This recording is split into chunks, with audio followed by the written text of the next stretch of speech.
Dear, gagamitin na natin itong mini wooden palette. Itatry lang muna natin ngayon kasi ito ay ginawa ko if ever na sipagin ako, kunyari nasa labas ako, ganyan, filler tayo nasa coffee shop, ganun. Yung mga mabilisang sketch lang. Pero itong painting na ginawa natin dito ay mga 30 minutes ko rin ginawa. Gusto ko yung medyo na-absorb yung pigment tas hindi siya mare-reactivate. Itong watercolor paper na to ay opposite.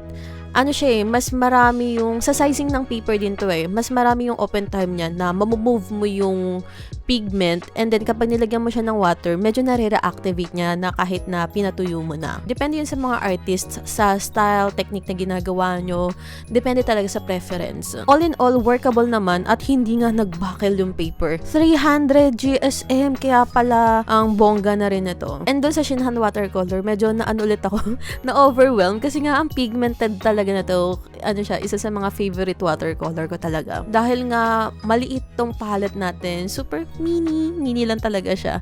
Nahirapan ako sa pag-mix.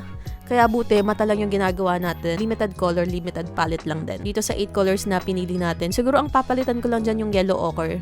Papalitan ko siya ng sepia. And gumamit din ako nitong stamp letter para sa signature natin. Para mas cute-cute tignan. 涙は雨のように